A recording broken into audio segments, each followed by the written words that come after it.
As with any project, you start by draining all your fluids, your oil, your coolant, and in this case the CVT fluid also. I also went ahead and drained the power steering fluid reservoir because that hose has to get disconnected as part of this project as well. These are the electrical plugs that let you unplug the main cables from the battery post. That's the far end of the wiring harness, because for this whole project you have to remove the entire wiring harness and fold it over to the side.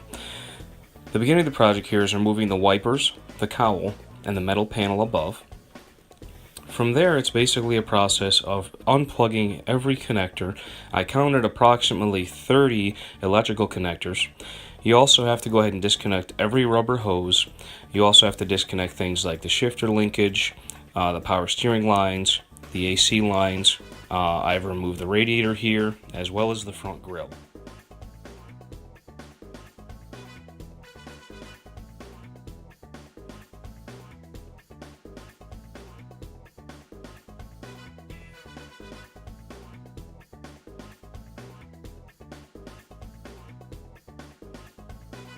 At this point, I've got every electrical connector disconnected and all the hoses disconnected, and I fold the harness over to the side, and I just start double checking myself again above and below for any hose or connection. By this time, I've also disconnected the steering shaft on the inside of the car, and I've disconnected the rear drive shaft as well. I've also removed the front wheels and disconnected the top of the struts. I took the time to jack the car up as high as I could, and once again, just double checking my work. Here you can see I've attached a very heavy-duty strap all the way around the center of the engine. Just be careful with that. It's a good way to do it because it spreads the weight out along the width of the strap, but you also don't want to wrap it around something that could be easily damaged. So just be careful with the placement on that. I used what I would call a three-point system here. I'm using the cherry picker device to slowly lower the engine, but I also have a jack on each side of the subframe that's sort of working in conjunction. I was working by myself, so as you can see, just step by step, and eventually I was able to just slide the engine out of the wheel well.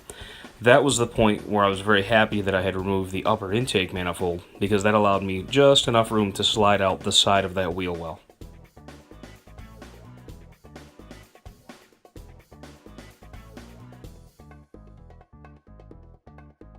At this point, I enlisted the help of a friend of mine to help remove the old engine, separate it from the transmission, and install the new engine on the transmission.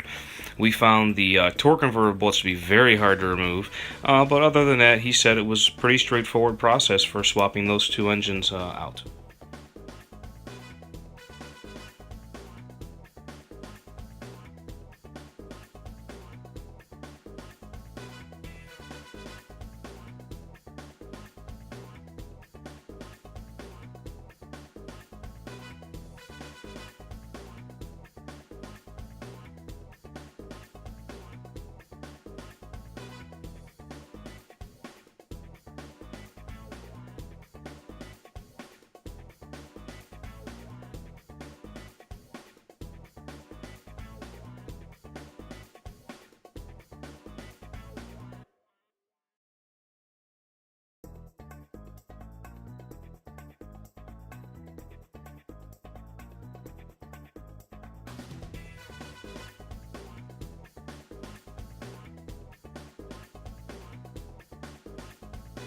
One part of a job like this that can be easily forgotten is transferring over your old accessories like your AC compressor, your alternator, and your power steering pump. So that's what I'm doing here now.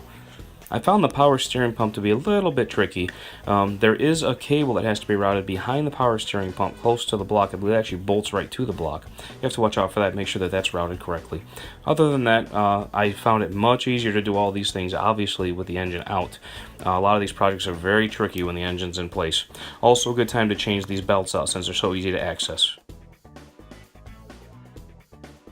This segment here shows prep, cleaning, and installation of the lower intake manifold as well as the new valve covers. I learned late in the project that I need new valve covers because the spark plug tube seals are actually trapped in the valve covers as they're made. I had bought new valve cover gaskets and new valve cover spark plug tube seals, but apparently since they're trapped inside the valve cover gasket, they can't be swapped out to be exchanged. So went with brand new valve covers, got them on eBay. So far I'm happy with them. there was a good fit, they bolted up properly, and they maintained a good seal. Don't forget with things like that have such a large mating surface to make sure that you alternate tightening the bolts. You want to go hand tight first, and then slowly go around in an alternating pattern. And then you want to find the final torque values for those, which are usually found online, and make sure to torque them to their final values so they don't come loose on you.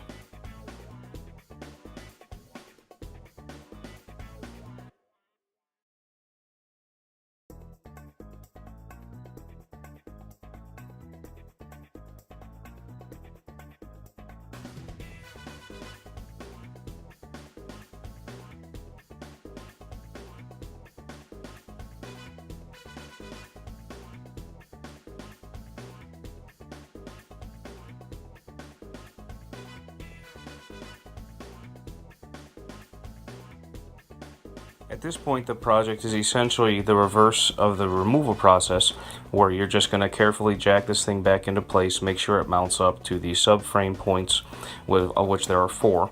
Watch out for the steering shaft, make sure that that goes back up through the boot the way it's supposed to. Always be on the lookout for hoses or wires that are in the way. You don't want to damage those in the process if you've made it this far. And just go back through as you see here, reconnecting all your wires, double, triple check your work, make sure you don't forget a wire, make sure you don't forget a hose, double check your clamps, and with any luck, you'll be able to have an engine that starts up afterwards.